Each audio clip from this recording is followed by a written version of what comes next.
Esam nonākuši līdz otram pusfināla pārim Lielvārdu Cēsu Laikrings.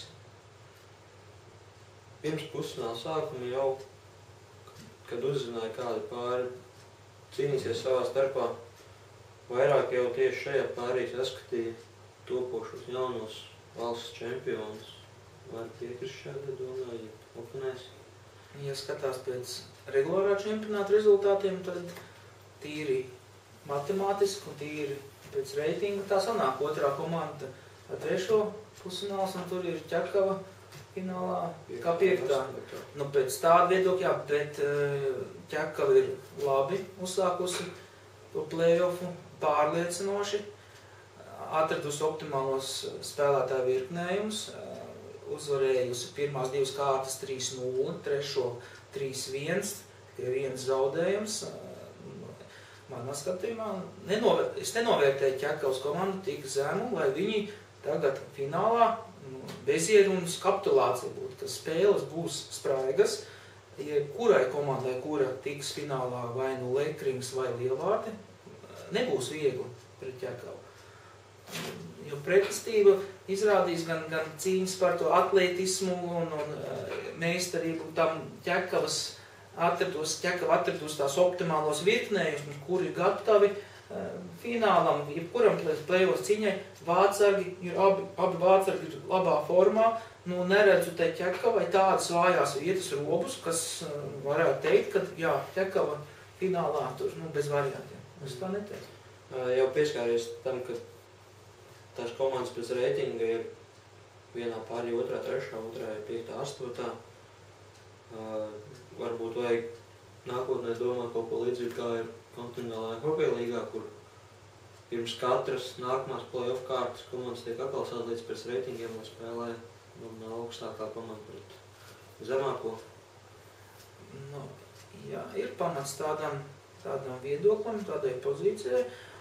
Tas jāskatās atkal ir pēc tehniskām iespējām, vai tik kā tas varbūt jau, kad pirms play-offiem es jau plānoju tās zāles, tos laikus, kā ar ko tos, vai kā tie. Es nezinu, es tiešām, kā to tehnisko ja var izdarīt, tas savs arguments tam ir, kad spēcīgākā ar vājāko un vājākās ar spēcīgāko, tad tiekās, lai tas nebūtu tā, ka divi spēcīgākās satiekās.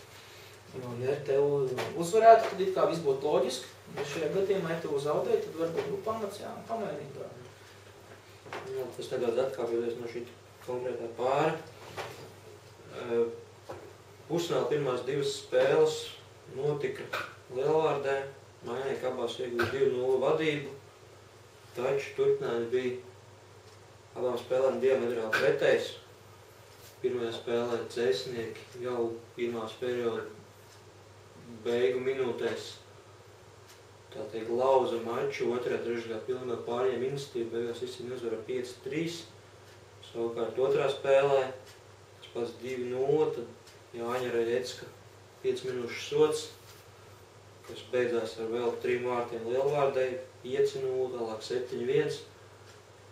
Beigās gan Cēsnieki pievilka līdz 5-7, dabūja vēl 5 minūšu vairāk, un kad bija iespējams vēl vairāk sāsināt šo spēli, taču beigās zaudējums, ar ko tu skaidro to, ka šis izrādās tik diametrāli pretējs. Pretējs, pirmkārt, tas 2-0 priekš florbola ir nekas. 2-0 1 minūtes laikā, 2 minūšu laikā. Tas pats, kā trešajā Laikringa spēlē, kur Cēsīs 5 minūtes līdz beigām, arī tas 2-0, 8-6. Un jau cik tur 9, jā, 8-9, tā kā tas ar tādu uzstādījumu, ka 2-0, tā ir tāda liela priekšrocība. Un šādās, tas priekš florbola nav tāds, tā kā, ja 4-5 vārdu starpība, tad jau varētu būt kāds zināms arguments, jā, ka tas tāds ir priekšrocība, gūs kādu komandu par otru. Bet tas, ka Cēsnieki to otro spēli zaudē, taču viņi no tā 1-7 pievilk uz 5-7, tas varēja dot kaut kādu tā kā jau plusus, jau domājot par trešo spēli.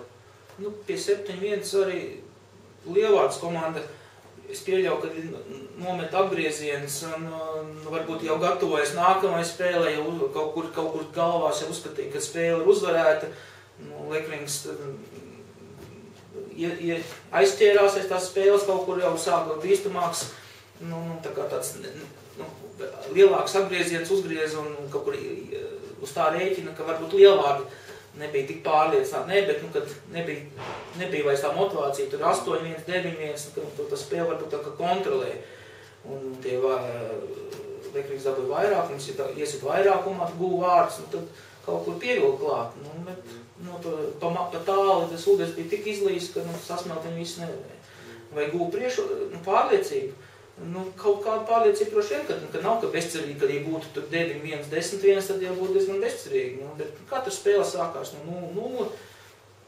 Visas iespējas ir parādīt no 1. minūtes līdz 60. minūtei, neskatoties, kas bija iepriekšējā spēlē.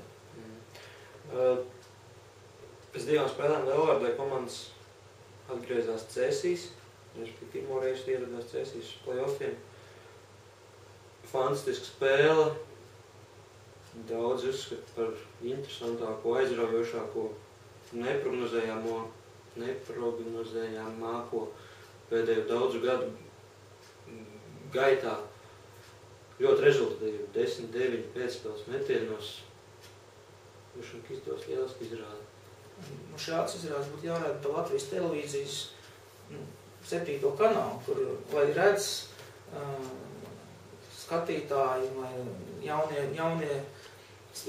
potenciālie spēlētāji, kas interesanti, kas ir tas florbols, kāda dinamika, kāds pavērsieni, kāds ažiotāžs, kāda intriga un vārtu guvumu un emocijas ir. Tā spēle ir tas kā produkts, kuru kur interesē jaunos spēlētājs. Un šādu spēli tikai ir izdaiļo florbolu, Latvijas florbolu, kur priekš skatītājiem ir saldais ēdiens. Turklāt spēle nebija tāda, ka viena komandas laika iet pa priekšu un otra ķer. Aiziet 1+2, pēc 3 minūtēm jau ir viņam -1, 52. minūtē jau. Tas ir tāds, kas interesē skatītājs. Intriga, dinamiskums, ažiotāža, kad ir tas sasprindzinājums, kad nav, kad viens aizgājis vadošā vadībā un kad otrs ķer. Bet ir mainās tā kā šūpolis.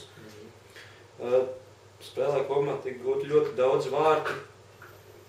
Lielvārdas komanda gan 3. spēlē, gan dienu vēlāk daudz vārdus guva ar metieniem no laukuma centra vai nedaudz tuvāk vārtiem.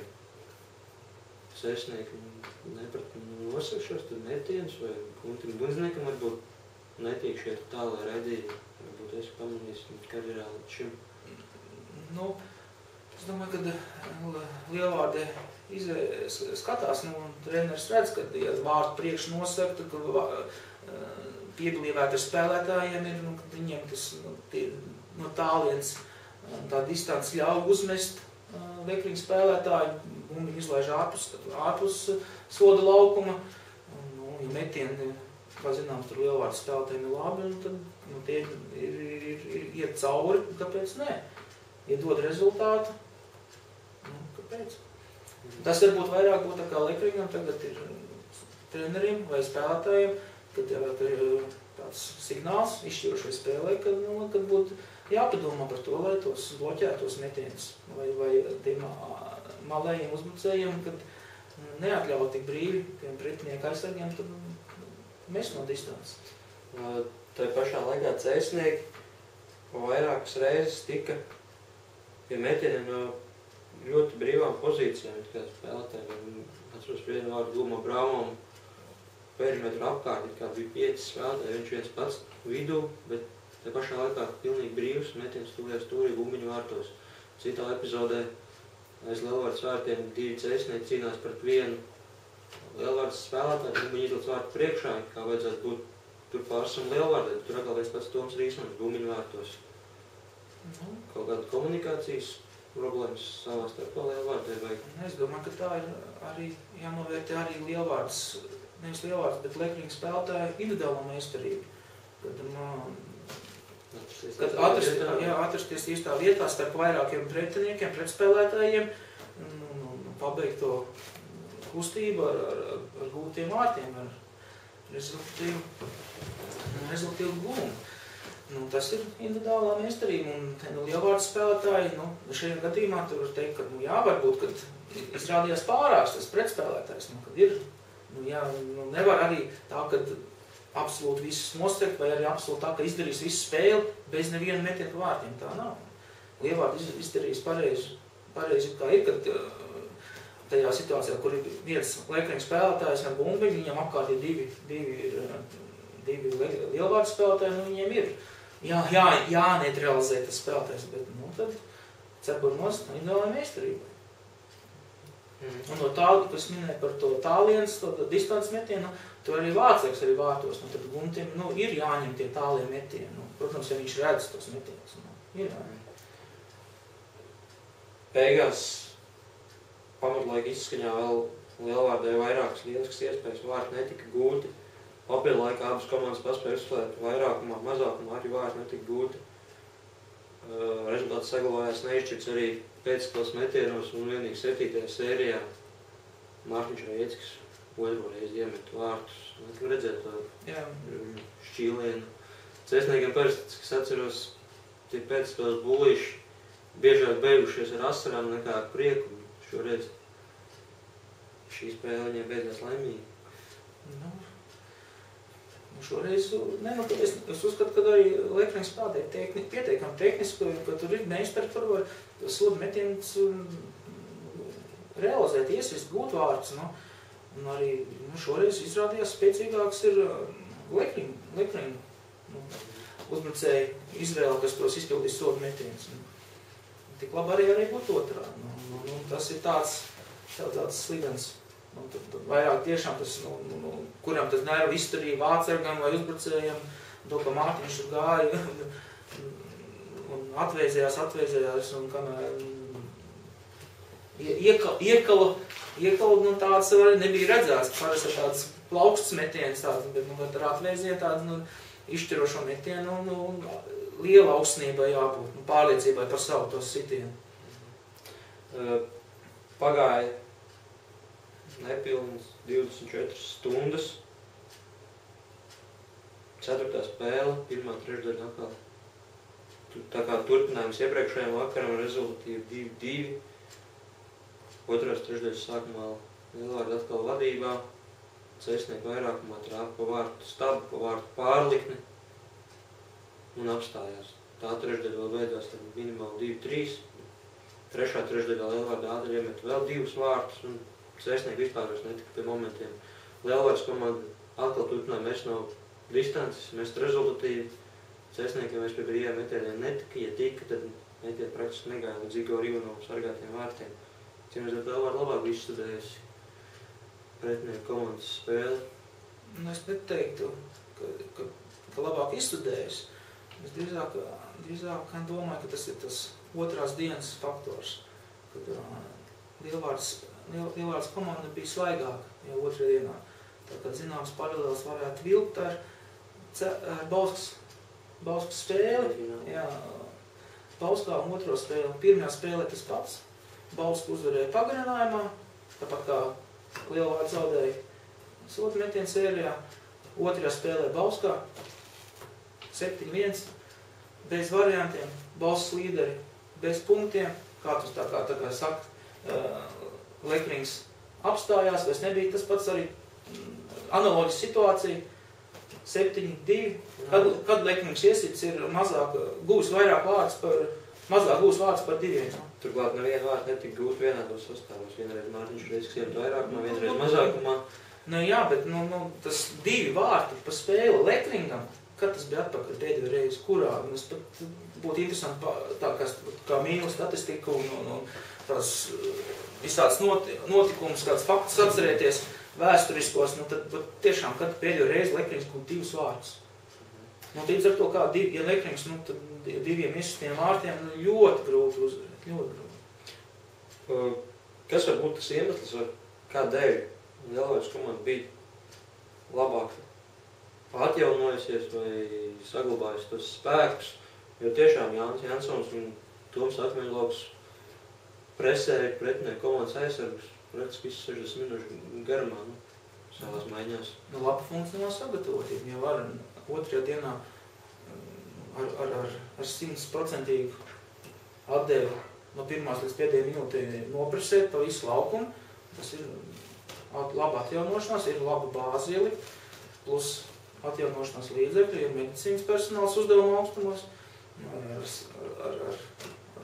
Bija tas nozīmē, ka ir svaigāk par pretiniekiem, kad viņi var visas spēles garumā uzturēt tādu augstu spēles tempu. Tagad sērijā rezultāts kļūst 2-2. Atcerēsimies, kā tā gāja. Pirmo spēli Cēsnieki uzvarēja sīvā cīņā, otrajā tomēr pārliecinoši zaudēja, lai rezultāts nebija tik pārliecinoši, bet tā gaita bija tāda, ka vēl var uzvarēs pārliecinoši. Trešā spēle atkal Cēsis uzvar dramatiskā pēcspēles metiena sērijā, ceturtā spēlē Lielvārdē atkal pārliecinoši uzvar. Tagad ir viena atpūtas diena un priekšā 5. mačs. Šī atpūtas diena ir pietiekams laiks, lai Cēsnieki spētu atgūties, vai tas joprojām ir labi Lielvārdē, kad ir sasniegt 3 spēles 4 dienās.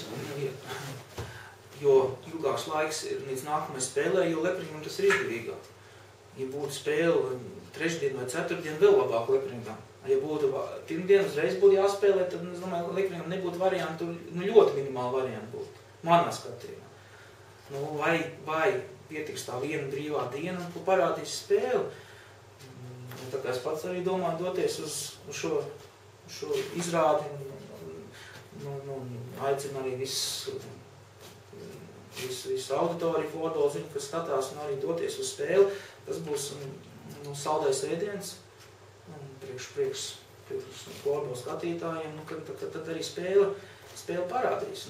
Protams, šajā spēlē, kur 5. spēle, parādīs, kur tie līderi, kur tie komandas vilcēji tajā brīdī, kad tieši vajag, kad vairs nav kas atkāpšanās ceļa, kurš tad būs vēl viena spēle rezervē, vai mums esam tev priekšā atpakaļ. Tā kā no 1. līdz 30. minūtē tad ir dot iespēju izpausties, vai arī varbūt būs kāds melnais zirdziņš nostrādās, kuram būs tas parādīs brīnums kaut kādu nestandartu gājienu, vai treneri parādīs kādu interesantu gājienu. Tas būs tas uzdevums abām komandām. Un skatītāji varēs vērot, baudīt un priecāties par abu komandu sniegumu. Es ceru, ka nebūšu vīlies un būšu gandrīz par to pavīto vakaru.